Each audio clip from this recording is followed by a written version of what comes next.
And another 72-hour fast. In fact, we're not at 72 hours. We're actually at 7456. 76 plus hours. That's right, 76 plus hours in this week's fast. And you've joined me. Hey, this is Dr. Dwain Woode. That's Wood with an E. The E stands for endocrinology. Here on the channel, I educate, I empower, and I encourage you to take charge of your health and your life, avoid complications, and go to the next level, creating that life we've always wanted. And in this year, we're living that limitless life. The life that says that we are not allowing anything to prevent us from doing what we need to do to be healthy. We're not allowing anything from outside, and we're certainly not allowing anything from inside us to prevent us from doing what we need. We're showing up with our best selves, our best health, and our best plans for our life. Hey, if you're new to me, go ahead and put new in the comments, because we'd love to welcome you with a hand clap and some music,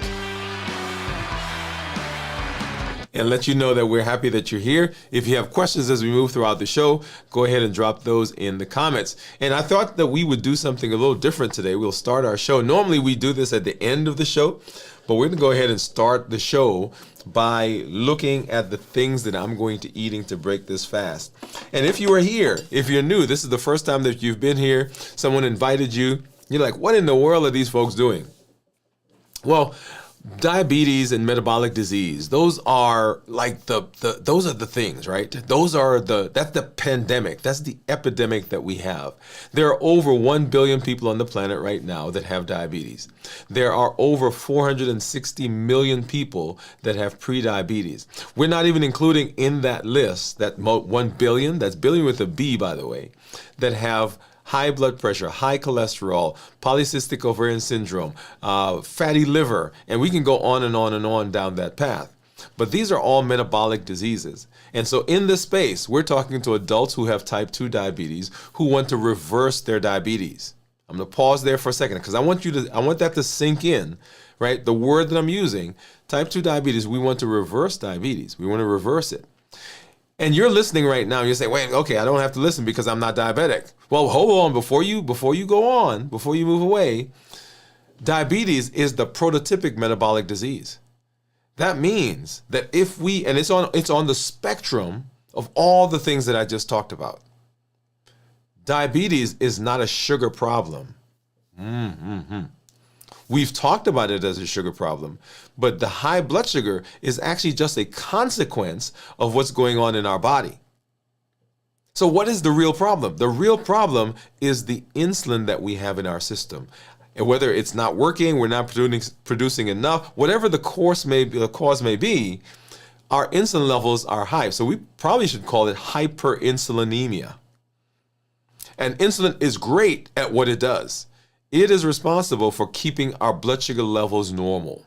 But I tell people, it's kind of like when I was a kid, my mom would go away to work, and there were a bunch of us. There were 6 of us, right? 3 boys, 3 girls. And she'd say, clean the house.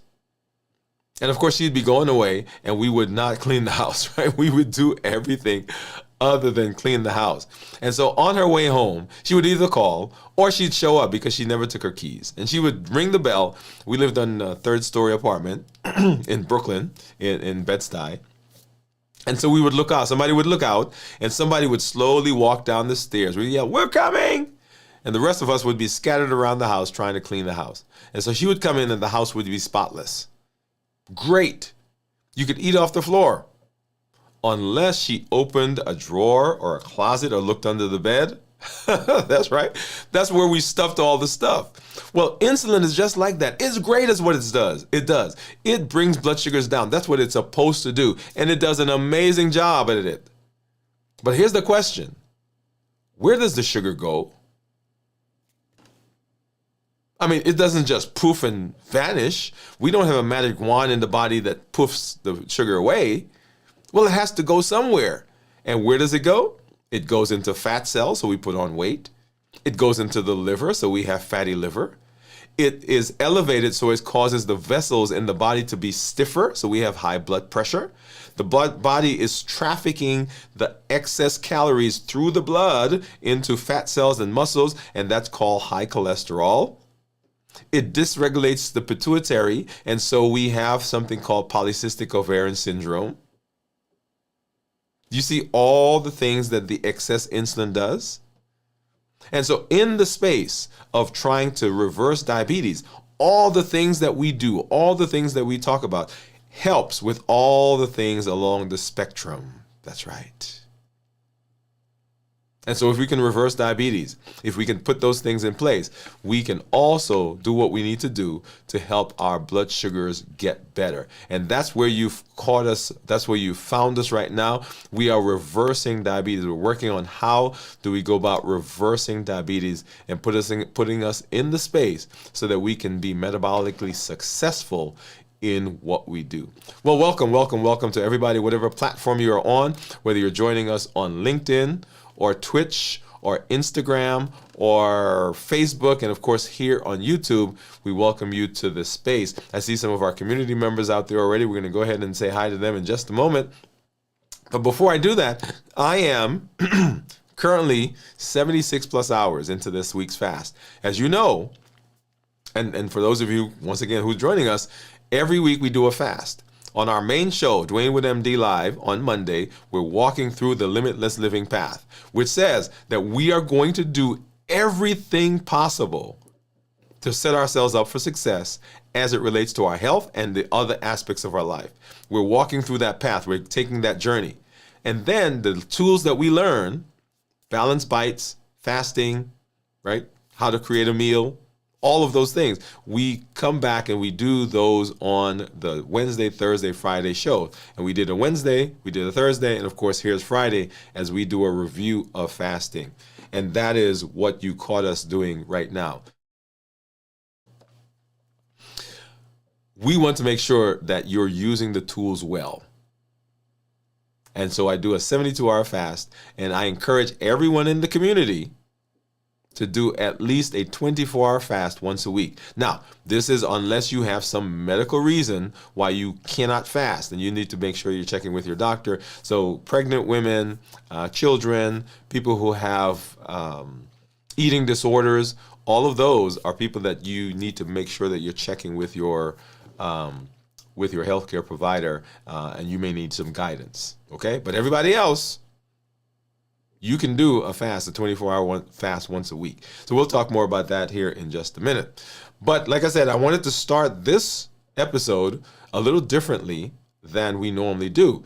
Normally, if we're starting an episode of fasting and we're talking about breaking the fast, I have some things here that I'm going to eat to break the fast. So let's go ahead and take a look at those. All right, so I've got some things here, and I usually eat these at the end of the show. But what I want to do is I'm going to go ahead and do this at the beginning of the show because I want you to see my blood sugars as they change. So we'll put that up as we move through the episode so you can see what's going on. And so what I have right now, I have some beef broth right here. I've got chickpeas, and I've got some smoked beef sausage. So those are the three things that I've got.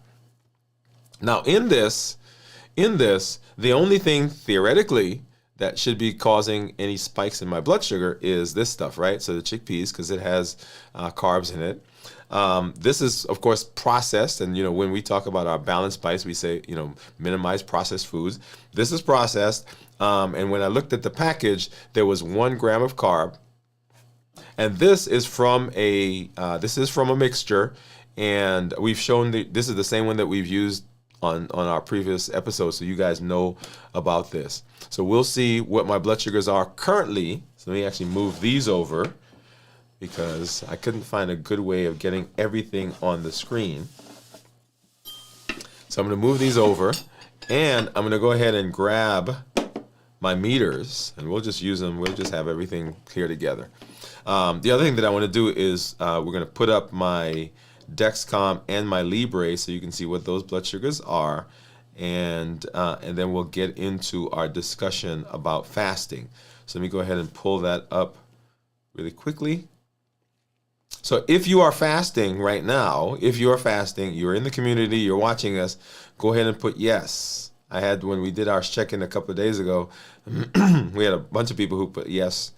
So go ahead and do that now. If you are currently fasting, put yes. If you're going into a fast, put going. So yes, I'm currently in a fast, and going if you're going into a fast. So we'll get those up in just a minute. I had to restart.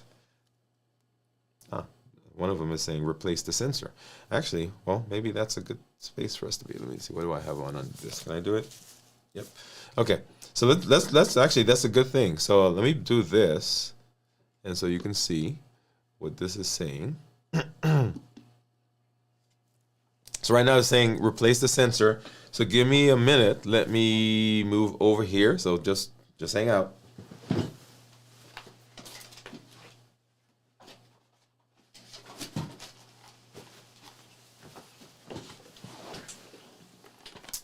Okay, so let's see. This is the, I think it's on this side. Okay, so I'm going to have to do something here really quickly. So hold on. Don't leave. Here we go.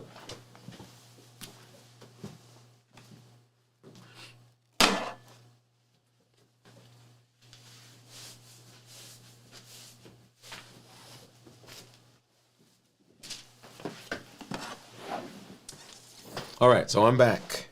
And so what I'm going to do, and we're going to do that right now, you guys get to see this live and in person. So this is my Libre, my Freestyle Libre. And so here is my box that I picked up from the pharmacy just a little while ago. So we're going to go ahead and open that up, and we're going to go ahead and change it right now, right? Because I want that to also be picking up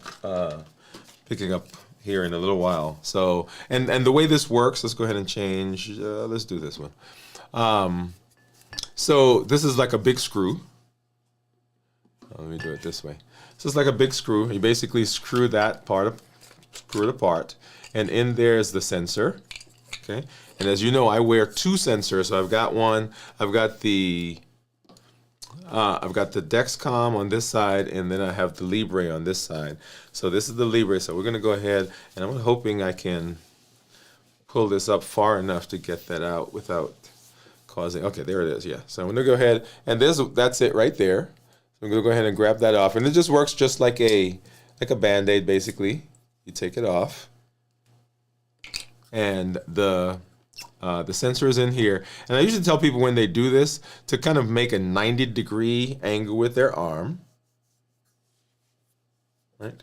And I usually put mine closer to my elbow. It based on the manufacturer, it's supposed to go further up. But the reason I put it lower down is that if I put it up higher, when I'm going through the door, or when I'm sleeping, or when I get in the car and I put my seatbelt on, I tend to snag it, and that causes some issues. Sometimes it rips it off. And so I put it lower down because I protect my elbows. I don't go through a door and hit my elbow, right? But I can go through the door and graze the back of my arm.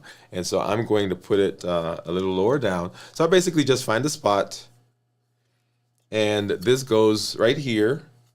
And basically you press it in. So I'm going to put that right there. And you press it. That puts it in. And then I take this off.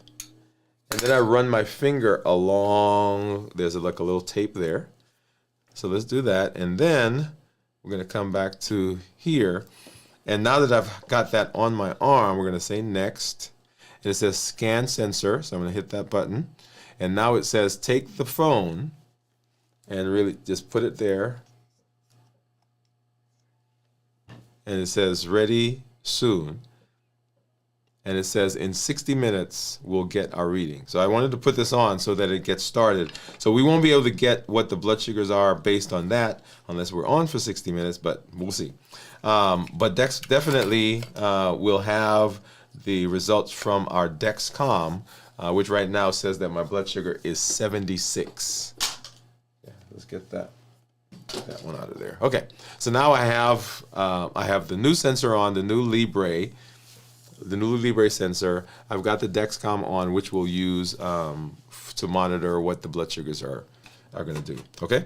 The other thing I have on deck right now is I have I'm trying not to get all the food in there, but that's okay. It is what it is, right? So I've got my contour, and I've got my Keto Mojo. And as you guys know, if you've been watching the last couple of days, the Keto Mojo has been giving an issue, and I think it's actually okay.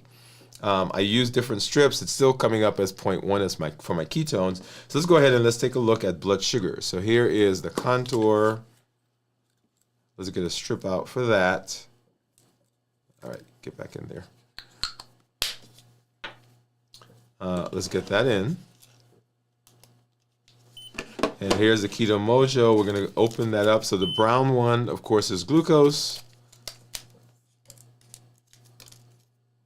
Get that in here. And then the blue is our ketone. So I'm going to open that also, even though I'm not using it quite yet, because that helps me prevent from having another finger stick. And in my container here, I have different lancets. So I'm going to grab this one. Right. And actually, maybe I could do it this way. Yeah, let's do that.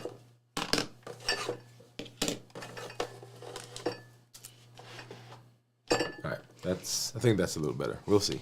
All right, so here's my lancet. So I grab it, and I basically do my own finger stick. I don't use the spring-loaded ones. So just grab that, and ow, ow, ow, ow, ow. Hopefully that gives me a brisk drop of blood. Let's go ahead and get this started. This is the contour. Another drop. We'll get that on here for the Keto Mojo. See what those numbers are. And go ahead and once that comes up, so 49 for the contour and 52 for the Keto Mojo. And let's go ahead and grab this one. Now you'll see there that it says that it's 76. All right, so right there is the Dexcom. Let's get this out, get the new sensor in, and this is the ketone. And get that started. Okay, awesome. All right, so we'll get those off the screen here, and let's go ahead and get our food. So here, and we'll talk here in a minute about about breaking the fast. But for right now, this is what we have. So I've got some beef broth, I've got some sausage, and I've got some chickpeas. Okay, so I'm going to start with the broth. And this is my first meal. Let's do this. Okay.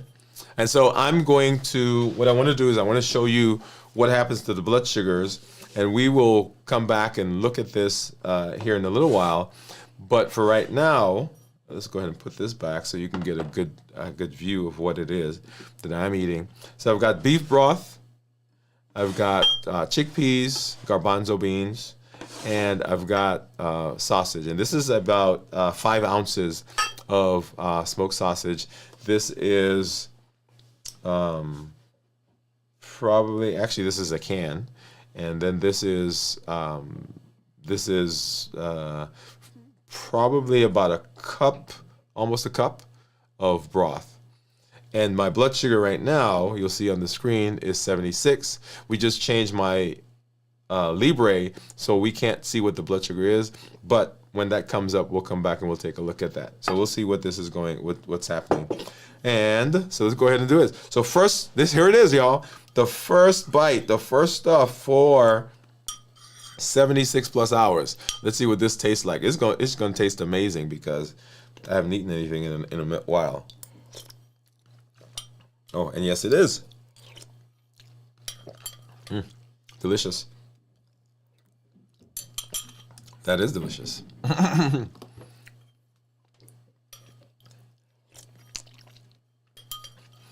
So when we're talking about breaking a fast, the things that we want to do, we want to make sure that we don't eat heavy,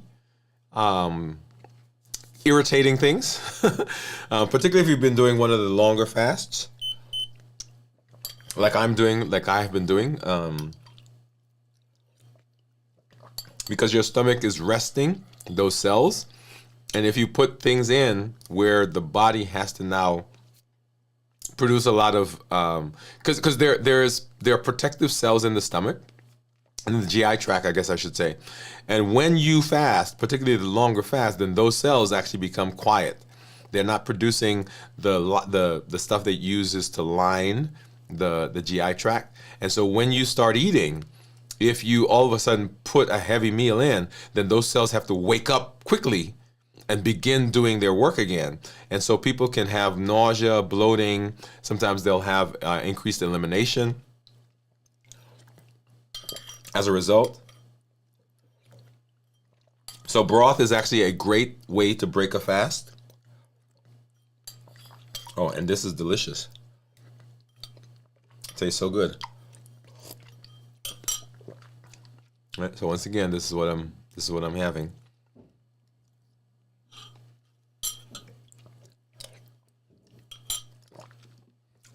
And what have you guys used in the past to break fasts?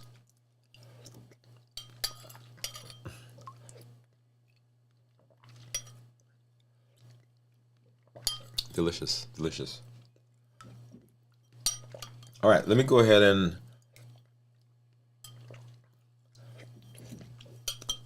I don't anticipate that this would spike my blood sugar much, but let's go ahead and have some of the garbanzo beans, because that, yeah, that should spike, and so let's get that in.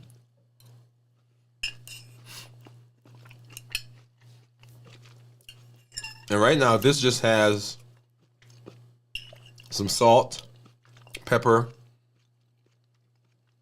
and what else did I put in here? Garlic powder. Yep. Wow. Delicious. Now, one of the things that starts happening to me sometimes when I start eating after I've been fasting is that initial process of eating. The back of my throat sometimes will get a little sore, a little irritated. And I'm not really sure why that is, because like right now, as soon as I started eating, I felt like right here. Yeah, right there.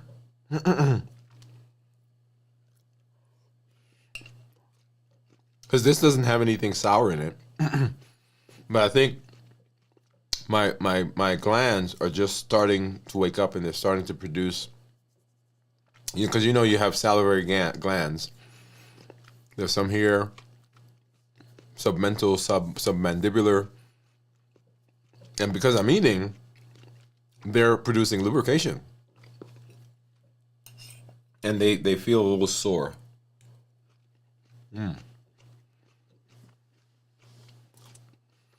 I did not know garbanzo beans could be so good.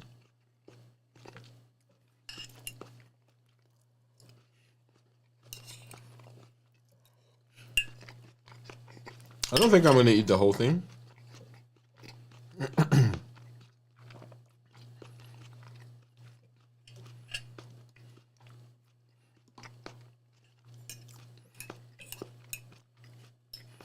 But I am tempted, y'all.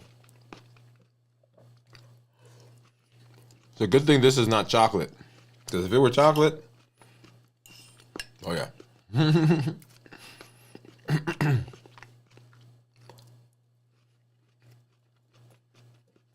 Okay, so I think that's about half of it.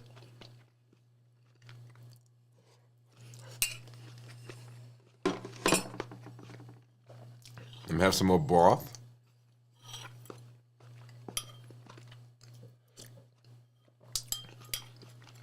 And I haven't had any of the, I've not had any of the sausage yet.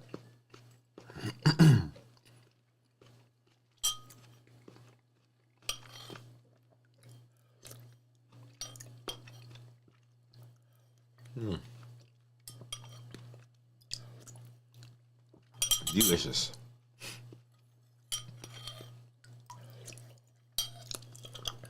And actually, I was so excited to start eating. I didn't know what the blood sugar was. I think was it 76 when I started. I'll have to go back and look. And then of course here is the sausage.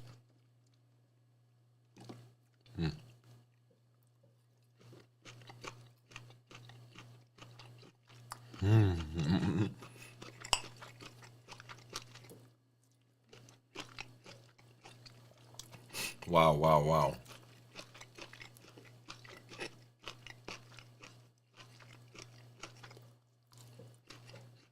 Now I know that there are people that break the fast with lots of different things.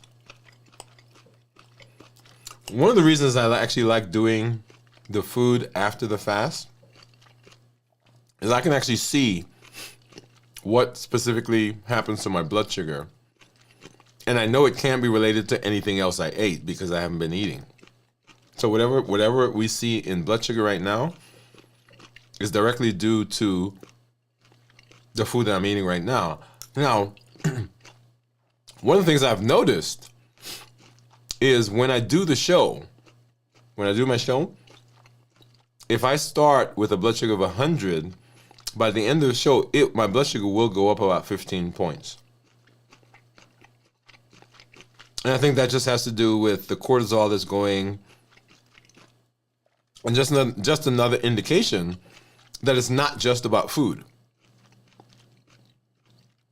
Right? Remember, your blood sugar is a combination of your blood sugar at any given moment. When you check your blood sugar, it's a combination of all the hormonal, physical, psychological, all the things that is going on with you for the last several hours, right? Not just the last meal that you ate. It's how did you sleep last night? What did you have for breakfast yesterday? Not just this morning, but what did you have for breakfast yesterday? Were you in pain? Are you anxious right now? Are you worried about something? All of that will affect the blood sugar.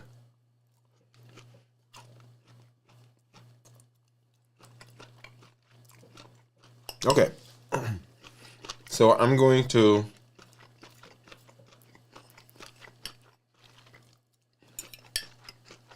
I can't stop, y'all. I can't stop.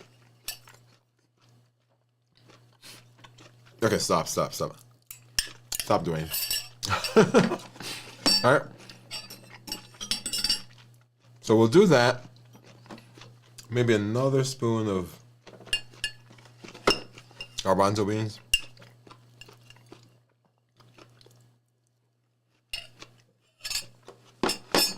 And some more broth.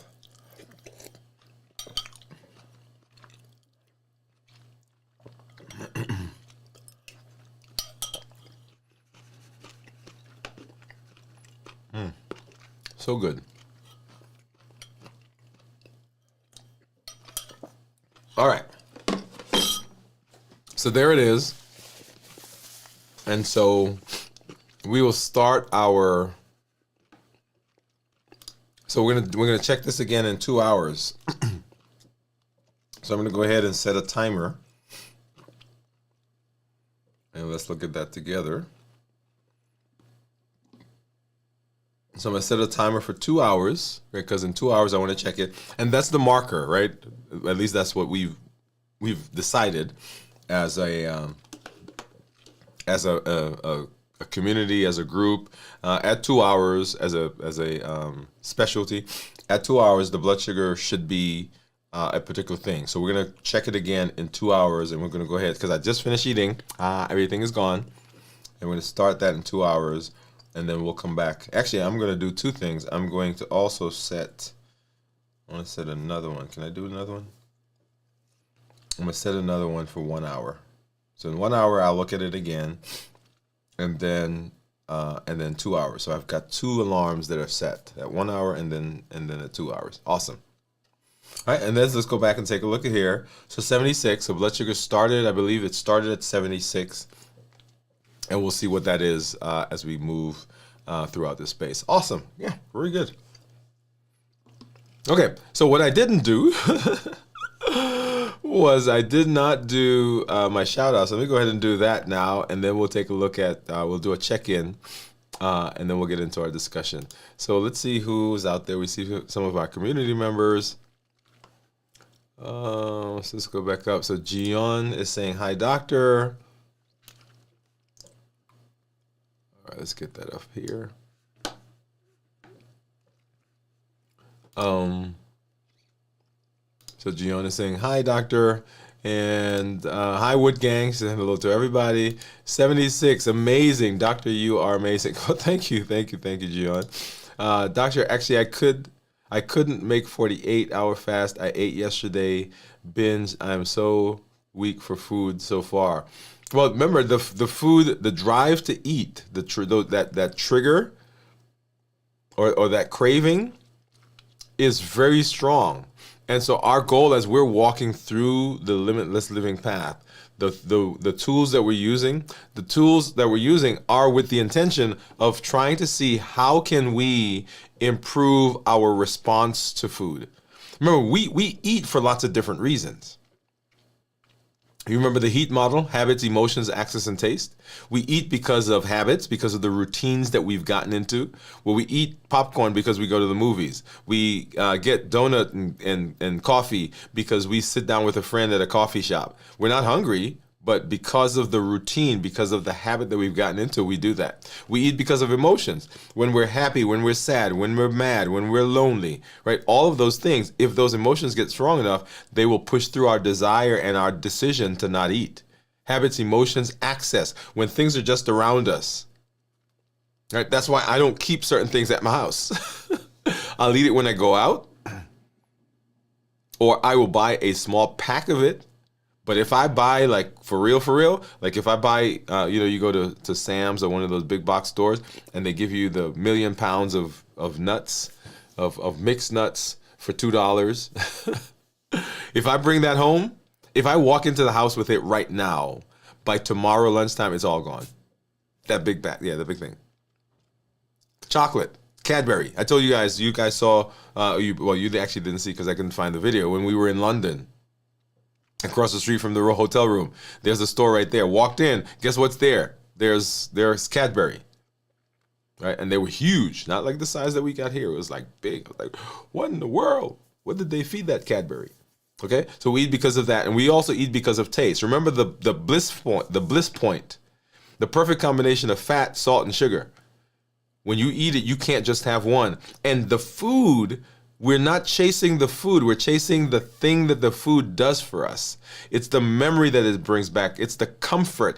It's the fact that mom used to make that. Or when I was growing up, we used to eat that all the time. And the food may not even have been that good to you. But because it brings back that memory of that time when you ate it with that person and you felt that way. Habits, emotions, access, and taste. Those are the things that push us to eat. So yes, John, I get it. I get it. It is a big issue for lots of us. Cornelia says, hi, doctor, and congrats on 76 hours. Hi, Gian. Thank you, Cornelia. Said, I'm ashamed of failing my fast. Even doctor gave hand claps. Hey, we celebrate each other. We celebrate each other wherever we are. So whether you're doing a 16-8, a 12-12, 24-hour, one of the extended fasts, alternate day fasting, one meal a day, whatever it is, we're celebrating because it is helping you to help right your dysregulated metabolism. Gianna is saying hi to Cornelia. Steve says, question. Recently, my glucose levels have been wonderful, less than 100. However, I've been dropping into the low 50s at night. Should I be concerned? Well, Steve, it depends on what else is going on, right? Make sure you contact your provider and ask that question. But it depends on what else is going on. If you are fasting, remember, when we're fasting, our blood sugars will go down. Like you didn't see on this, but my blood sugar, according to my Libre app, today has been below 50, below 60s the whole time. But because I'm fasting and my body is burning fat to create ketones, that's not as big a concern, right? So it depends on what is going on, depends on what your ketones are, depends on whether you're on medication that continues to bring your blood sugar down. All of that is important. Important consideration when we talk about, is that something you should be concerned about? Okay, but definitely you want to make sure you check bases or touch bases with the office. Gian says, yes, I'm going into fast again.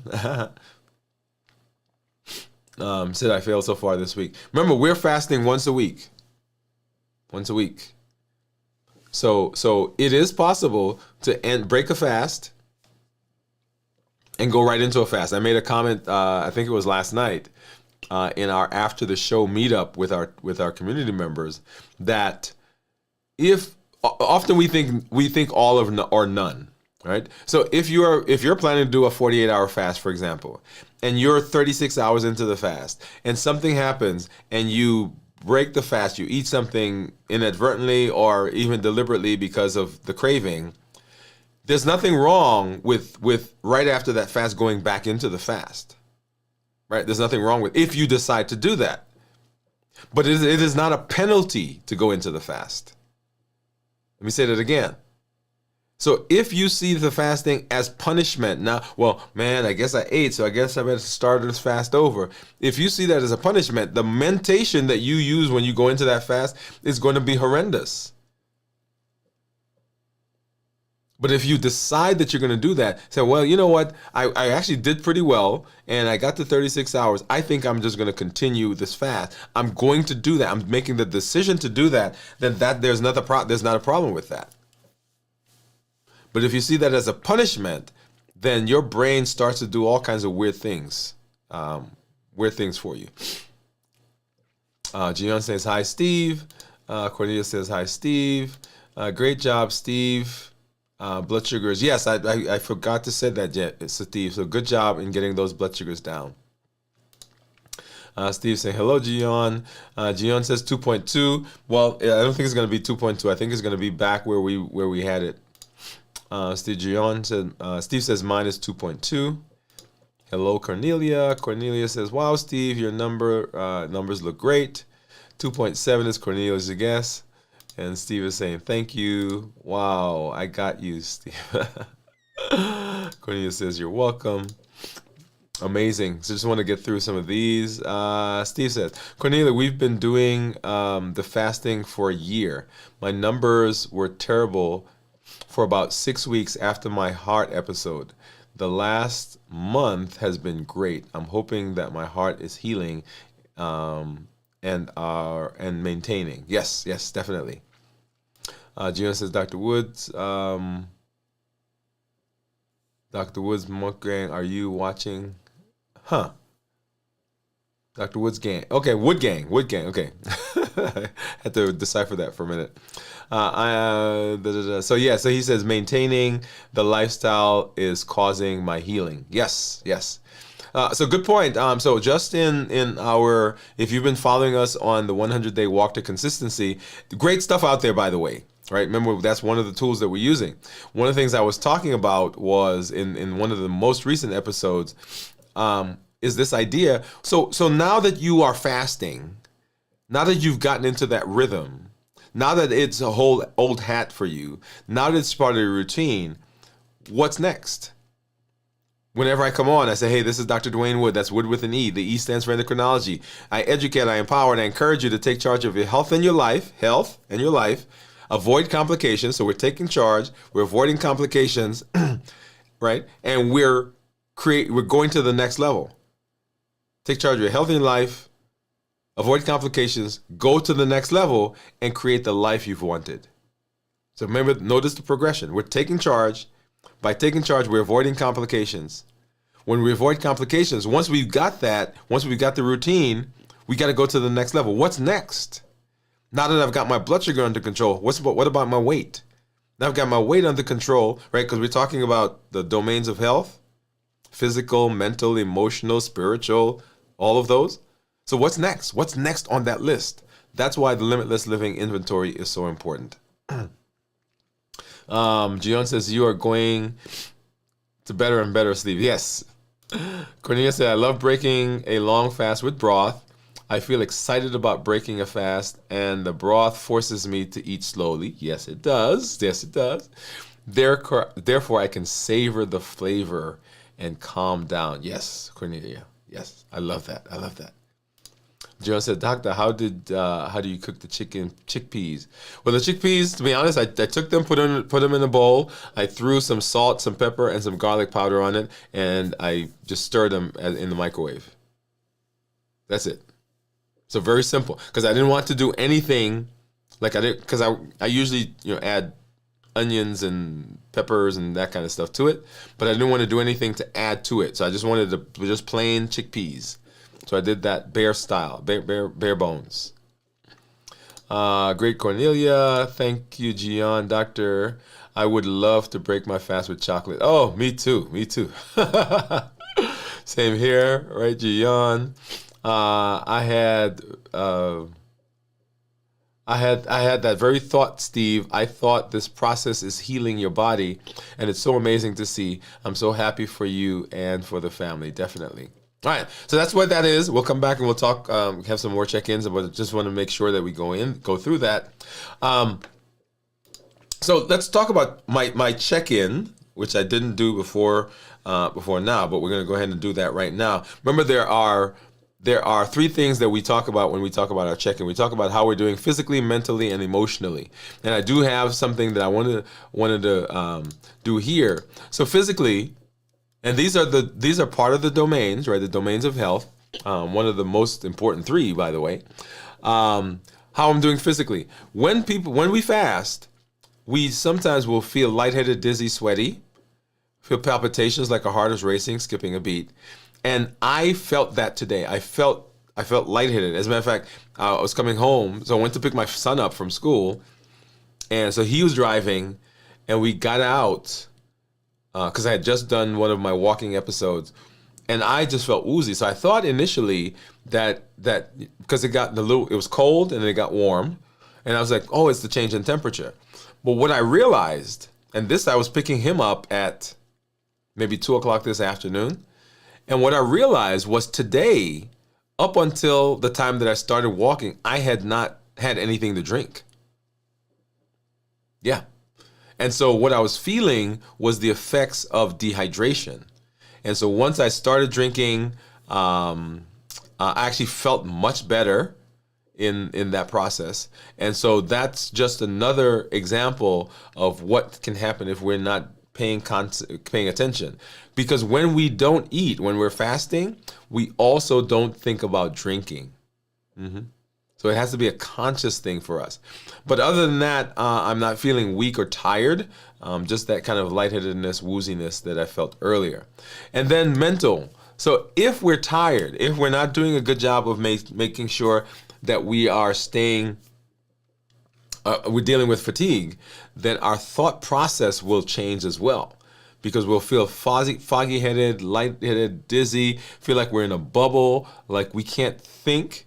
And in fact, when we were coming home, I was glad that he was driving, right? Because I was feeling woozy, and it was like I was having a difficult time just even thinking, right? Because I was like, what in the world is going on? And it wasn't until I started hydrating that actually I felt better, energy came back, and my thought process improved. So that was what's going on with me today. And then emotionally, actually, I'm feeling pretty excited. Excited to be back home. We were gone last week, and excited to be back home. Excited to be back with the family. There's some interesting things that happened. I had a meeting last night with some interesting folks and got to meet them and hear their thoughts. So that was fun for me. And so coming into the weekend, hey, this is just all fun. And so we saw the meter. What we didn't look at we did not look at my monitor or my report, and we'll come back and we'll take a look at that here in just a little while. And that's what you see off to the side here. But we'll come back and we'll run through some of those numbers. But let's go ahead and let's get into our conversation. about fasting. And to have that conversation, there are a couple of things that I always tell people, and I want you to understand that fasting is not just a abstaining from food. It's not just, hey, I didn't eat anything. There are a lot of things that go on in fasting, and if we're not careful, we will miss those, and we can actually set ourselves up to not have a good fast. And when we don't get through a particular fast well, then it sets us up for difficulty in the fast that we try to do later. Because the brain remembers. Your brain will remember what it was like when you tried to fast that last time. And you're like, well, man, the last time I tried to do this, it didn't work well. And so you're like, oh, I'm not going to do that again. And so we blame it on the fast. So preparing for the fast is very, very important. And so we're going to talk a little bit about do a fasting review, what you need to know. What do you need to know for the fast? And when I talk about fasting, I kind of break it up into 3 different phases. It is, how do we prepare for the fast? How do we successfully get through the fast, and what goes on in our body during the fast? And of course, breaking the fast is as important as the other 2, because we can break the fast and undo the benefits that we had during the fast. Yes, we can. I've proven that. I've shown that in my own personal experience. And so, how to get ready for the fast? So first of all, why is fasting preparation key? It is because how you prepare for the fast ultimately leads to what happens in the fast. It leads to your success. If you do poorly here, then the fast itself goes bad, breaking the fast goes bad, your experience goes bad, the benefits that you get go bad, and then we're off to the races. Preparing for the fast means that there is a physical, mental, and emotional component to this. That's why I say it is not just about not eating food. There are a lot of emotions that come up during the fast, particularly as you do longer fast, because we're so used to using food for lots of different things, for lots of the emotional comfort that we get. And when we're fasting, we don't have that crutch anymore. Whatever comes, we've got to just face it. We've got to deal with it head on. And that sets up for a lot of emotional issues. Mental, there are a lot of hormonal changes that are going on. In our last episode, we talked about trusting your body again. And we've gotten so used to misinterpreting the cues that our body gives. When our stomachs growl, we think we're hungry. All that means is your stomach is empty. Right? We get that craving. We think, man, I can't not eat chocolate. If I don't eat chocolate, I'm going to die. And when we fast, we realize, well, no, you're not going to die. You're still here. So it's a mental, emotional, and a physical thing. Once again, if you don't prepare well, if you don't stay hydrated and all that, which we'll talk about in a minute, then you can have difficulty in the fast. And then it allows you to determine the milestones. You can set milestones. Hey, I'm going to be at this point at this time in the fast. I'm going to be at this point at this time in the fast. And you get to celebrate those as you go through the fast. So mental preparation. When we prepare mentally, what we're doing is we are creating a vision. And there's several things that we can do. We can set clear goals. We can visualize what's going on. We educate ourselves on the fast, and then we can use things to help support us. So all we're doing is we're getting our mind ready to attack this thing that we're about to do. So if you just show up and say, okay, I'm not going to eat for 3 days. I'm not going to eat for 48 hours.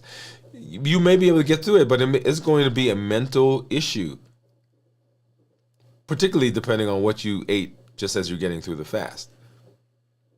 So visualize. When you're visualizing, you can imagine what the benefits are. That sets you up for success. Affirmations. I am doing what I can to improve my body. I am improving my metabolism. I am improving my insulin resistance. You want to support that inner coach, that part of you that's going to drive you, that's going to push you, that's going to cheer you on. You don't want to support the inner critic. Because the inner critic is all the negative stuff. Well, the last time we tried that, this didn't work. The last time we tried this, I was lightheaded. Last time we tried it was dizzy. Man, I went through that fast for 48 hours, and when I came out of the fast, my weight was higher. That's the inner critic. So we want to give the inner coach the things it needs to support us in our fasting. And then nutritional preparation. And this one, the big point that I want to make here is what you eat coming into the fast will determine those first 6 to 12 hours, what it's going to be like. It will determine what happens if you're doing an extended fast. It will determine how quickly you get into ketosis. That's right, the food that you ate. Sometimes we'll say, man, I'm about to fast for 48 hours, 24 hours. So I'm going to just eat all the candy I can because I know for the next 2 hours, next 2 days, I'm not going to have that. You know what happens? Your body takes longer to get into ketosis because now it has to process all the sugar that you just ate. It stores it in the liver, and it takes a while for the liver to give up the glycogen. Because your insulin levels are high, because of the sugar you just ate, then the insulin levels are high. The appetite is stimulated during those first 6 hours. That's the postprandial period. Your weight goes up because insulin is a storage hormone. And then you get those dips in blood sugar because of in your energy because of the drop in the blood sugar. And now we begin craving even more. So what you eat coming into the fast is very, very important. And of course, eating healthy fats and protein, the fats that you eat will help produce something called CCK, cholecystokinin, that will help our body feel like it's fuller longer. The protein that we eat will help with that as well. It produces protein YY. That helps to support our ghrelin and our leptin. They slow the food as it moves through your stomach so you feel fuller longer. That's exactly the same thing that we talk about when we talk about the GLPs, right? All those medications that people are using. It suppresses the appetite to tax the brain. It also slows food as it moves through the stomach, and so people feel fuller longer. So we're hitting it on multiple fronts. So very important how we prepare as we get to the fast. And then hydration. As I pointed out for myself, I didn't do a good job of hydrating in the fast, but you want to make sure that leading up to the fast, you're also hydrating. That you're putting when you get into the fast, most of us actually, for even forgetting about fasting for a minute, most of us are already on the dehydrated side because we don't drink enough. And so if you're already there and then you get into the fast, when you're not eating, you also don't think about drinking, like for what happened to me. And so we set ourselves up for this difficulty. So you want to make sure that you're drinking lots of water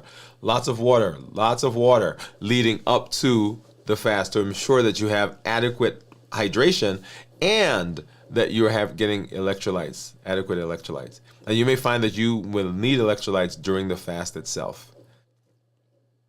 And then you want to engage in some light exercise. We talked about this in terms of boosting ketones. So if you're a strenuous exercise, you want to decrease that because what's happening is you're using the energy for that. And during the fast, that can set you up for some difficulty. So you want to minimize or decrease the exercise unless you're doing fasting workouts. That's a whole nother conversation, right? So things like walking, swimming, yoga, those are good. You want to begin doing that about 1 to 2 days before you start fasting. You want to get good rest. Because if you don't get good rest, when your body begins shifting from the energy sources, because we're going from carbohydrates to fats, and if you're not well rested, that changeover can feel very difficult. It could be profound when people talk about the dips in their energy. And then you want to prepare your environment, right? Clear out the temptations, remove unhealthy snacks. And that unhealthy is deliberately scratched out because I don't think there is no physiologic reason for snacking. There is none. And so we put snacks in there, but snacks, remember, if we're not careful, then those snacks keep our blood sugars slightly elevated, keeps our insulin levels up, and that is a whole nother thing. So you want to create fasting-friendly zones. Keep your kitchen clear. You want to make sure that you have teas and waters and fasting-supporting fluids. So prepare some distractions. Plan to go for a walk, plan to read, plan to do a hobby, plan to get together with friends where it doesn't involve food, to take your mind off of the hunger. Remember, true hunger comes in waves. It comes, and if you kind of last through it, it'll go away. And it's not urgent.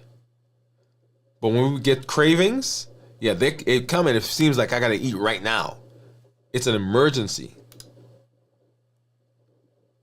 And then you want to prepare socially, right? Let your family, your friends know what's going on. This is what I'm going to be doing, so that they're not planning stuff during that time. And then here's some takeaways. Preparation is key. You want to prepare mentally, you want to get good rest, and you want to eat nutrient-dense meals, not calorie-dense. And you want to get into community. This community, amazing, right? Support each other as we move through this path together. So that's preparation. Preparing for the fast, fasting successfully, right? When we're fasting, there are a lot of things that go on. And I usually talk about fasting in little blocks, 24 hours, 48 hours, 72 hours.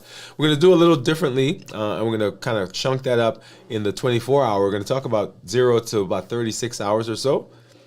And the first period after you finish eating really is called the postprandial period. This is where your body is breaking down the food.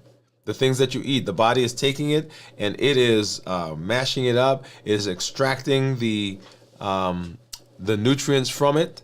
It's sending some to storage, whatever it doesn't need right now. So this is what's going on during that time. And your energy levels are high, insulin levels are high, glucose levels are high, right? Because it's extracting it from the food. And the digestive system is just absorbing everything. So that's the postprandial period. And the next period is what's called the early fasting state. The early fasting state. So insulin levels are starting to go down. This is the 6 to 12 hours, because the food is being processed, but it's now starting to get less and less because we've done it. Glucagon levels are going up, because remember, glucagon and insulin are opposite. When blood sugars are high, insulin is there. As the blood sugars begin to drop, glucagon comes out. And glucagon is now telling the body, hey, the stuff that we just ate, that we stored, that we just processed, that we put some in the liver, can you give it back to me now? Because I need energy. Right? It's kind of like coming home, you're cooking something, and you're putting the excess, the leftover, in the refrigerator. But if you went to one of the big box stores, when you come home, you cook some, the leftovers will go in the refrigerator, and the big container, the big bag of rice or whatever it is that you bought, goes into the pantry. And we don't access that yet until the stuff in the refrigerator is gone. So 0 to 6 hours, 6 to 12 hours of early fasting state. And then the 12 to 18 hours, we're transitioning into fat burning.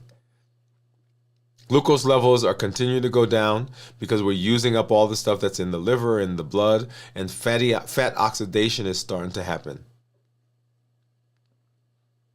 The liver starts gluconeogenesis now, which is where it takes non-carbohydrate sources and begins turning it into sugar.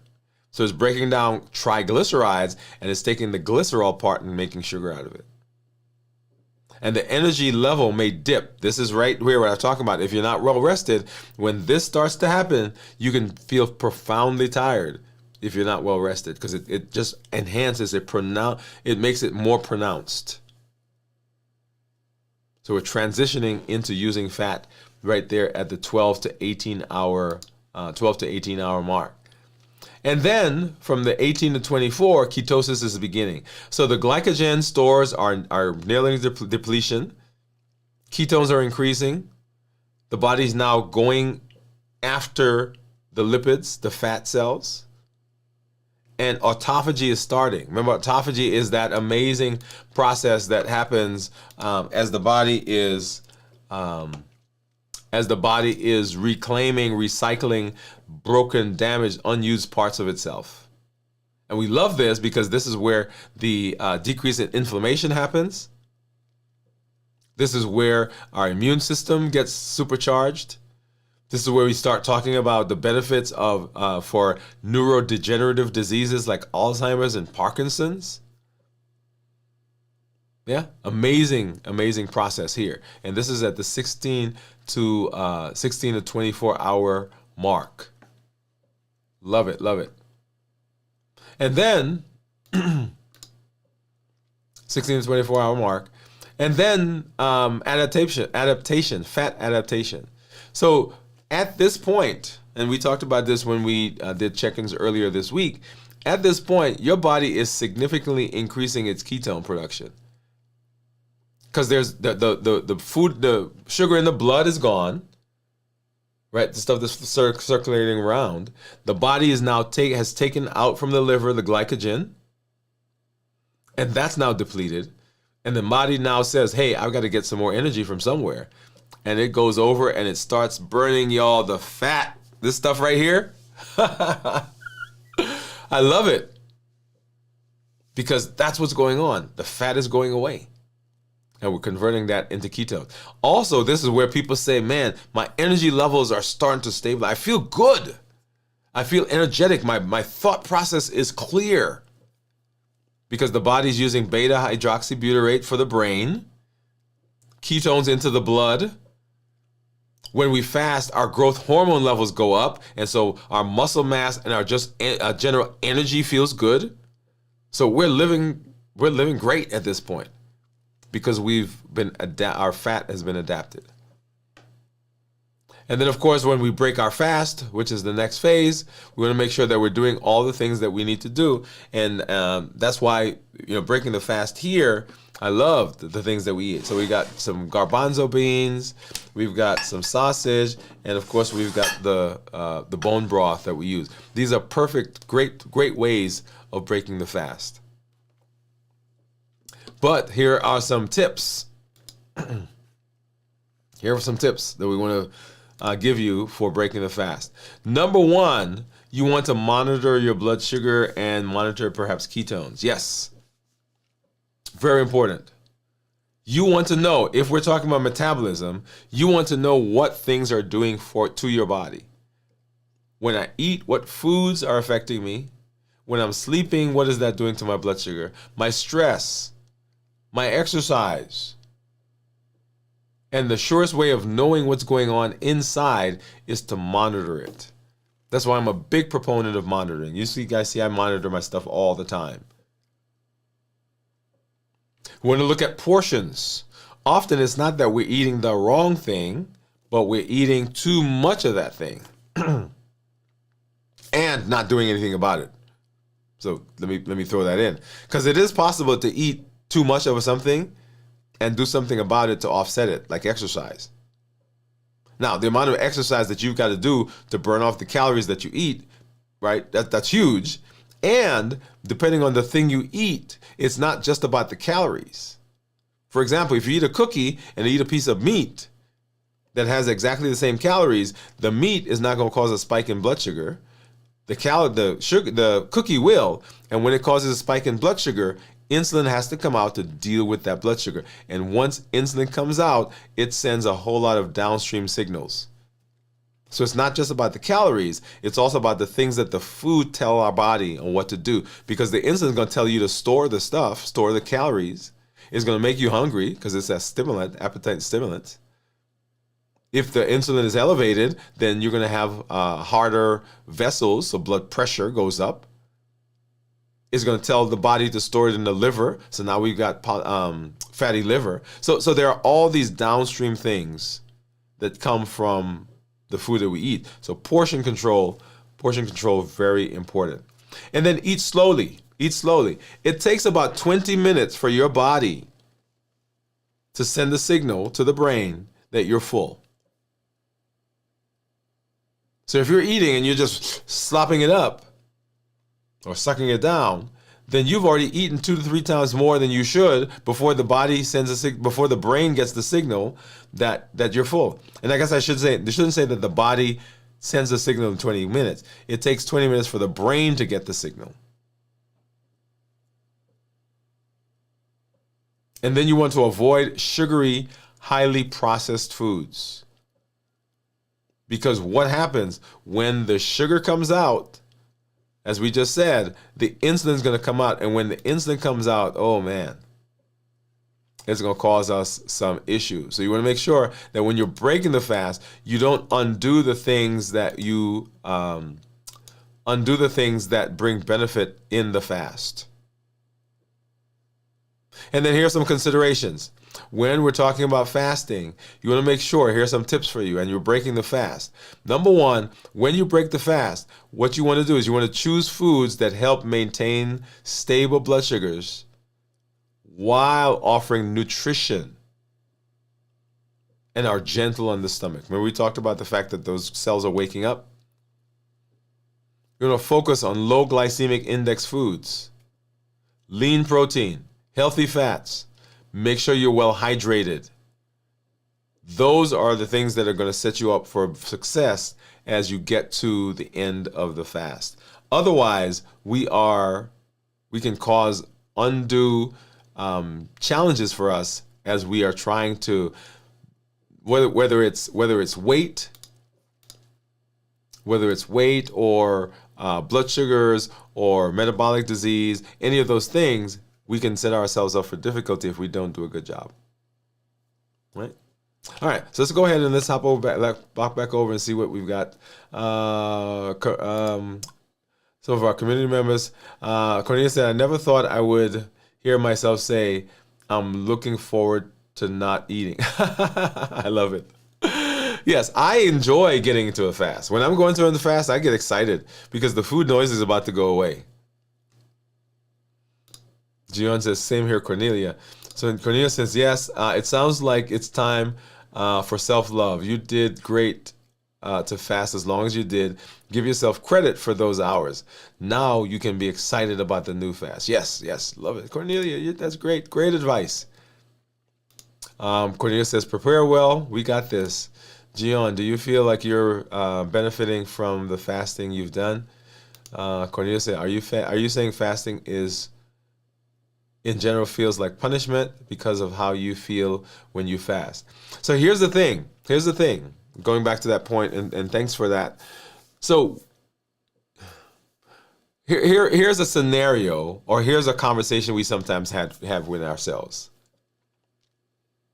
Man, I ate all that chocolate, so I guess I have to fast to make up for it. Do you hear the words, and do you hear how it goes? It sounds like punishment, and we use it as punishment. So fasting is not a punishment.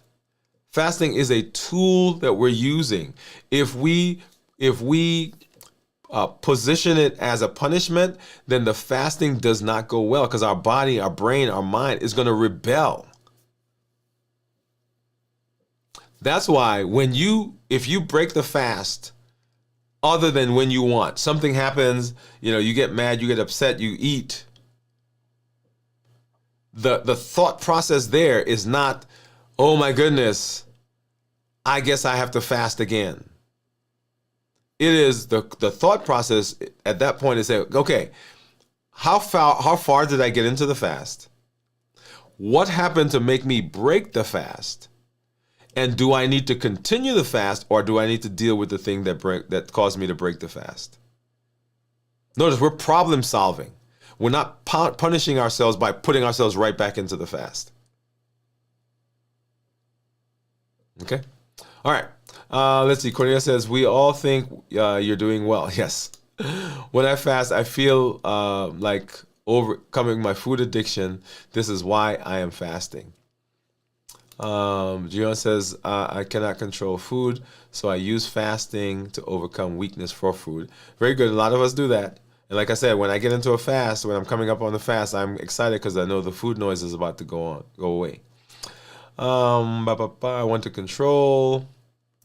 Gion says, I think I have food addiction. It makes me fasting hard, makes fasting hard, and I feel deprived for food. Yeah, this idea, the scarcity mentality that we go through sometimes when it comes to fasting is a powerful thing because it says to us, hey, we're never going to have that again. you're never going to be able to eat again. And when we're in the fast and we come out of the fast, oh, let me go ahead and get all I can because of all the stuff I didn't eat when I was in the fast. So very important that we are dealing with the thought process that goes along with fasting. Okay. All right, so let's hop over. And you guys remember that my blood sugar started out at 76 when I ate, and here we are. It's 96 now, so it's gone up by 20 points. Let's see how far we've gone. So we've got 20 minutes, so we've done 40 minutes so far since I ended the food, right? Ended the food. So we're 20 points higher than we were before. And we're still waiting for my Libre to come up. So we got 3 minutes on that. So we'll see what that shows us here in just a little bit. In the meantime, let's go ahead and hop over to my Dexcom report. This is my Dexcom Clarity report. You'll see there my average blood sugar of 101. I am in target 95% of the time. Target being anywhere from 70 to 180. And my glucose management indicator is 5.7. So if I were to get an A1C right now, that's what it would approximate. If I look at my daily graphs, and you'll see here, look at that. All right, so this is, let's see what's going on here.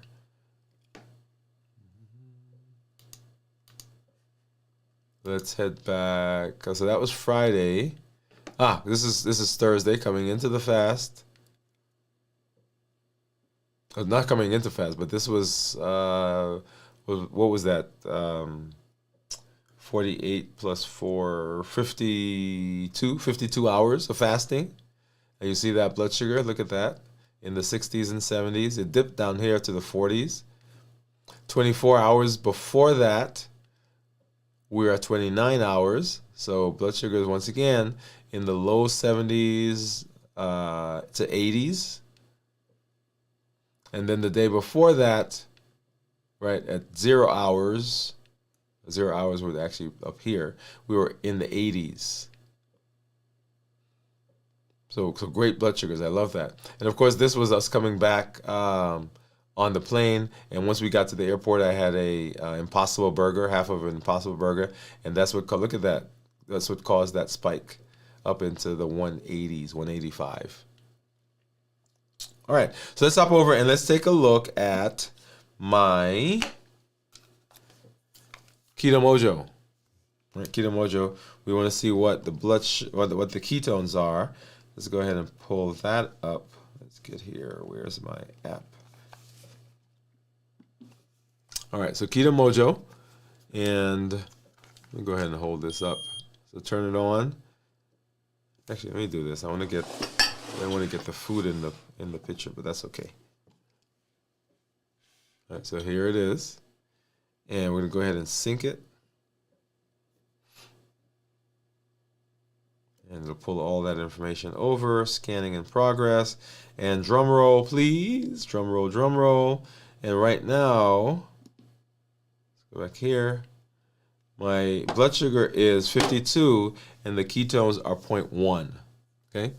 Now, one of the things that I've been looking at today is this idea that once you become metabolically flexible and your body is able to process ketones well, it doesn't require as many ketones, right? So I'm actually going to get another ketone meter so that I can make sure that everything here is okay. So we'll see what that is. But that's the thought process right now. That we are in ketosis. My weight's gone down. In fact, let me go ahead and pop that up. Pull up my there it is. So 188.2 is what you see there. BMI of 26.9. So I've got 1.9 points more to go to get to 25. Yep. And that's about, let's see, so 1, 2, that's about, if I convert that to pounds, that's about 8 or 9, 8 pounds, 7.5 to 8 pounds.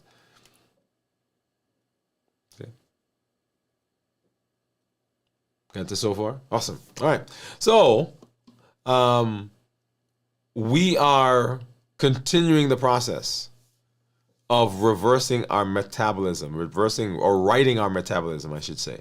Remember, dysregulated metabolism is the problem. And all that we do is with the intention of getting that back on track. And everything that we do is built on the Triple E formula for success. We educate, we empower, and we encourage. We educate with the shows, the blogs, the podcasts. We empower with the tools that we learn, like fasting, balanced bites, the 100-day walk to consistency that's going on right now in the morning at 6 o'clock. And just another plug for that, if you're not with us, if you've not been joining us in the morning, you want to make sure you get there. All of those videos are out on the YouTube channel, and you can get there. You can, if you've not been doing it with us, that's okay. You can watch it. You can go back and watch. You can go back and watch that, and be sure that you are doing the challenges, because we're setting ourselves up for success by creating a structure. Remember, rhythm, alignment, and structure. That's what we're dealing with. Those are the keys to success. The rhythm, what's the general tone, the general tenure of your life? What is your alignment? Are the things you're doing, the things on a daily basis, do they line up with the things you say you want? And then, do we have structure to keep us going in the direction we need to go? So we've broken the 100-day walk into weeks, right? So there's a playlist for each of the weeks, and and they have titles, right? So managing setbacks and staying the course is the title of this one. And so there are videos from each of the days. I think we're on day 80 right now. Remember, 100-day walk to consistency. When some people started, they didn't think they could make it to 2 days or 5 days or 10 days. And here we are 80 days in to the process. So we educate, we empower, and then we encourage. We encourage with the community that you're a part of. And my ask is this: when you show up, tell your story. Share where you are. Share the successes you've had. Share the obstacles that you're encountering, because that itself encourages other people. Because if you can do it, then I can do it also. And then we get to come around you and support you, so that you know that you're not alone. And then let somebody else know. So it's not just about what you do, it's about how you impact those people around you. Limitless Living says, right? So we're in a limitless living process or posture. We are breaking free from boundaries. We're breaking free from those obstacles. We're breaking free from those constraints. We're presenting our best self, our best health, our best plans for our lives. And part of that is improving our community. Over 1 billion people on the planet with diabetes or pre-diabetes. You can be a voice for change to let them know, hey, there's a place where we can go, and there are some great videos, there's some great resources that you can use, that you can do in this process of reversing diabetes. And later this week, we will be back. So tomorrow, I shouldn't say later this week. Tomorrow, we'll be back with video from the vault at 9 o'clock on the channel. And then Sunday morning at 6 a.m. This week in review. Make sure you join us. And then on Monday, we'll be back in the saddle, y'all, for Dwain Woode MD Live, as we continue our discussion and our talk and our trek down the pathway of limitless living. Just so excited that you're here. Glad for all of our community members. We'll have that link up in a minute for our after the show. Make sure you join us there so we can chat it up for a little while and see how everybody's doing. Join us as we continue this pathway. This is Dr. Dwain Woode. That's Wood with an E. The E stands for endocrinology. Here on the channel, I educate, I empower, and I encourage you to take charge of your health and your life, avoid complications, and go to the next level. And in this year, we're living limitless lives. And limitless living says we're not going to be confined. We're showing up with our best selves, our best health, our best life. I want you to know that you can take charge of your health and your life, avoid complications, go to the next level, and create the life you've always wanted. Thank you for being here. We'll see you at our next show. Good night, everybody.